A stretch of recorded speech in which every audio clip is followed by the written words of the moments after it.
Hi everyone, thanks for joining me. My name is Daniela. Welcome back, or welcome if you are new. I'm going to be starting off this video with sharing some big news. My partner and I recently just moved from Colorado to Kansas, which is a pretty big move, and it was pretty sudden too. We had about 3 or 4 weeks to prepare for it. My partner received a job offer and everything moved really quickly. So we just saw our new house in a virtual tour. We didn't get to see it in person before we signed the lease. And as you can see just from these clips of what's in today's video, it was in a pretty bad state when we moved in. Everything looked fine surface level, but then you started looking a little bit deeper into the fridge, into the closets, and you could see the true picture of the state of it. Here's the fridge when we first moved in. It haunts me. There is string cheese that was left. You can see it right there. Old expired string cheese and gunk and just food debris. It was really gross. And so this was the first thing that I tackled because we did have a few food items to put in there. So I started just by clearing out all of those shelves and drawers, pulling them out. I wiped out all of this gunk and then I thoroughly sprayed it with a disinfectant, let that sit for a while to do its job, and then went back in and thoroughly wiped all of it out, used water. This is going to be touching food surfaces, so made sure to get all of that disinfectant product out of there. This you're going to be seeing in just a couple of minutes. I'm done with this, but it really took me hours to take all of those components, the shelves, the drawers out, spray everything down, wipe it multiple times, clean the exterior of the fridge as well.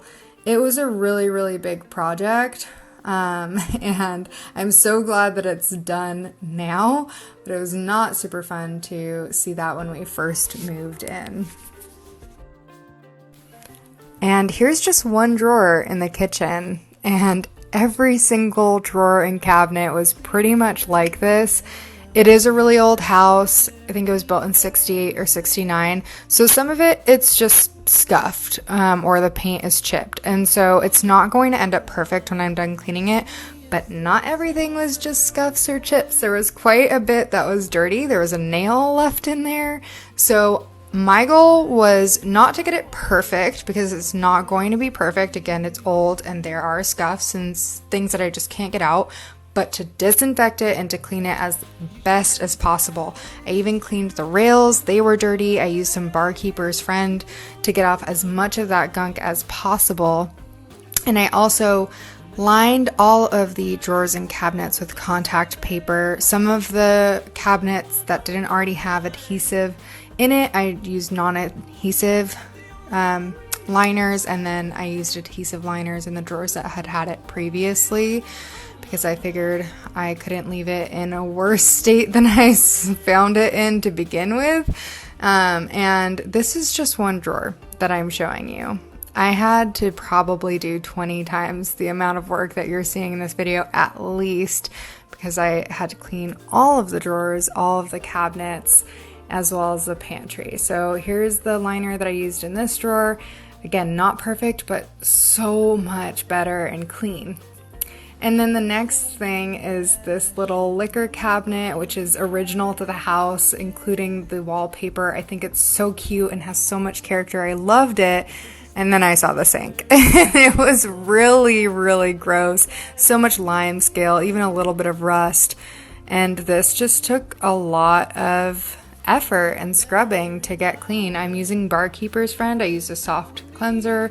I think I did end up going in and using the powdered cleanser as well. Like I said, took a lot of effort. I just had to keep doing this. I did multiple rounds to get it clean. I soaked that drain with a vinegar soaked paper towel. I also attached a Ziploc bag of vinegar on the faucet to get some of that lime scale off. And it turned out really clean. It's not perfect. Again, there are still some spots that just can't come out because it's old. It's original to the house, but it's clean, it's disinfected, and it looks so much better than it did when I first moved in. And I love having all of my liquor there. The next part was I don't know which was worse, the closet or the fridge. Probably the closet, to be honest. So what you're seeing there, I don't know what exactly it is. It looked like mold, but it was pinky orange, kind of like what you can find in bathrooms sometimes, which I think is actually bacteria and not mold. But it was everywhere on all of the surfaces, all of the shelves, even the doors had this weird growth looking substance.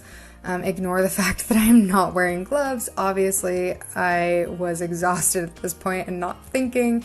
I do eventually realize that I need to be wearing gloves, which you'll see later in the video while I'm cleaning the rest of the closet. But I started just by using a disinfectant spray, wiping down what I could, and then what I did is I went back over all of these surfaces that had any of whatever this stuff is, and I made a paste out of baking soda and dish soap, and I scrubbed it over all of the surfaces that had it, which was basically every single surface, as you can see here. Came off really easily, but I still wanted to make sure that it was safe to put our clothing in there, safe to breathe. So I used that paste, and then when I was done scrubbing it all, I wiped it all off, and then I followed it up with vinegar.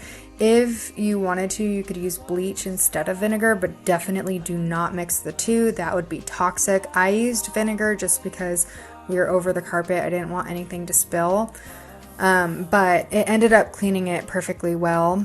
And it was just, again, a lot of effort and time and elbow grease that went into it. It wasn't a magic thing that fixed it. It just took a lot of time, but it ends up getting clean, so that's the point. Let me know in the comments down below, what do you expect when you're renting and you move into a new apartment or a new house? I don't know if my expectations are just really high, but I assumed that either the previous tenant cleans well enough that the landlord doesn't have to hire a professional cleaner, or if it's still dirty, the landlord hires a professional cleaner and takes that out of the previous tenant's deposit. But obviously, in my opinion, neither of those things happened before I moved into this house. And I don't know, like, am I really ridiculous for expecting that, or is that normal? Let me know in the comments down below. Do you think that this is excessively dirty like I do?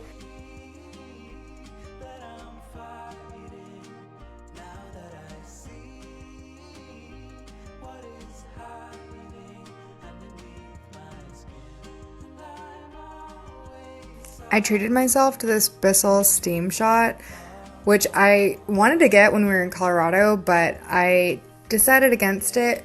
But the second that I saw the state of how bad this house really was, I went for it. I deserved it, and it definitely made my life a little bit easier. It gave me some peace of mind knowing that I was disinfecting some of those surfaces, and you only see it a couple of times in this video, but I literally used it everywhere around the base of all of the toilets and the grout, and the bathroom I used it a lot, all the baseboards. I don't necessarily think that it's a must-have. I think that you can clean without it, but it made it easier and I enjoy using it, so I am glad that I bought it. And then I'm also vacuuming because there were spiders and cobwebs and some baking powder that had fallen, and I just wanted to thoroughly deep clean this. I was super sketched out by how gross this closet was, and I needed to clean every single inch of it before I felt comfortable putting my clothes in there, as you can imagine. I also carpet cleaned this. I got a new carpet cleaner. It's the Hoover Pet Dash, I believe it's called, or Power Dash. I got it from Walmart for $88. I got it actually when we were in Colorado, just to clean the carpets before we moved out. I had already cleaned them. I cleaned them regularly with just the little Bissell Green Machine upholstery cleaner that I had, because there was barely any carpet there. So they weren't too bad, but I got that because it was easier. Speaking of the little green machine, I did use it on just around the edges where the stand-up carpet cleaner doesn't really get. And then I used the regular carpet cleaner, that Hoover Power Dash, on the rest of the carpet in here. That Power Dash doesn't have upholstery cleaning attachments, so if you don't have a carpet cleaner yet, and you're looking for one that has both, I would recommend looking at a different one. I already had the little green machine for upholstery, and so I actually didn't need a stand-up one that had that. So this was perfect for me, and now I have both. But if I were in the market for one and I didn't have anything already, I would probably get one that had the upholstery and the stand-up together in one machine.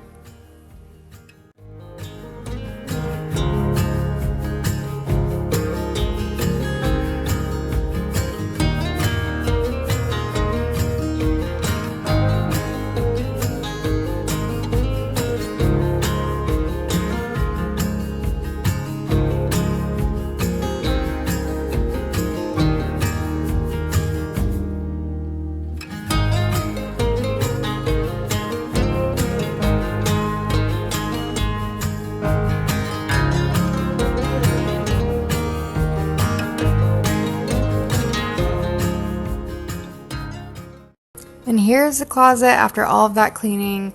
The motto for today's video is it doesn't look perfect, but it's clean and it's disinfected. There are some like cracks in the doors, and so it looks a little bit darker. It's just a natural wood peeking through. I promise there was no more of that whatever bacterial growth that there was. It is clean even though it doesn't look perfect, and I'm really pleased with the results.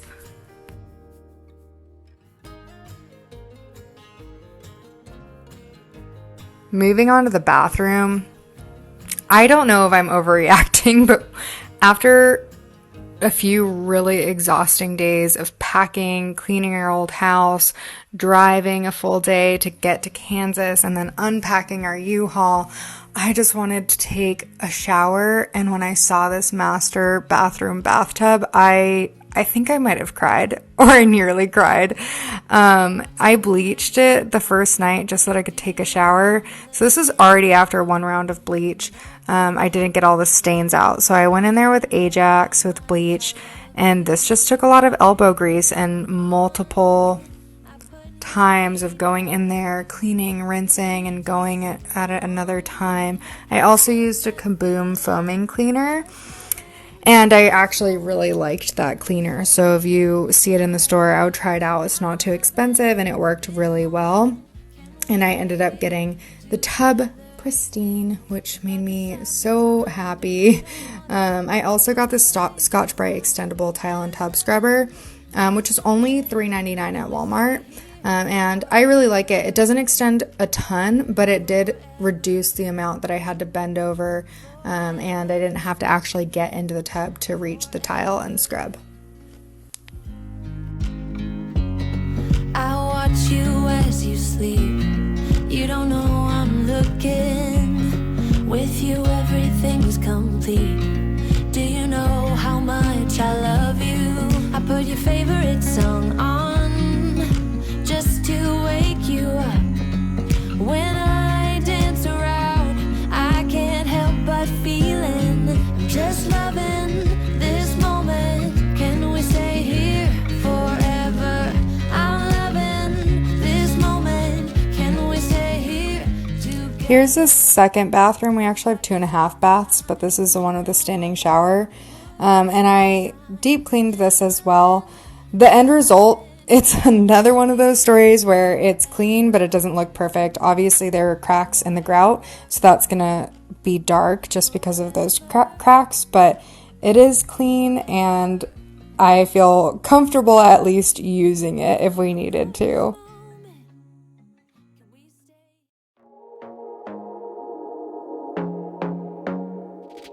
I want to be daring, baby, dance the night away. I let my head down if I won.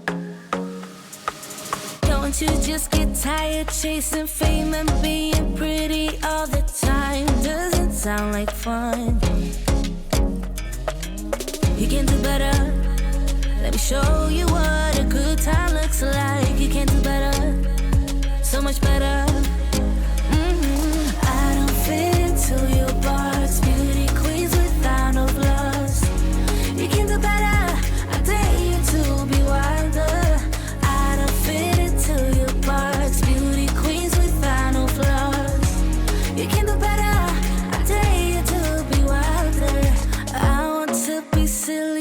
Baby, dance the night away. I'll kick my shoes off if I want. Let yourself be free and maybe you will find that there is more. Thanks so much for watching. Please consider subscribing and watching my next video. I am sure that there is lots more cleaning motivation to come.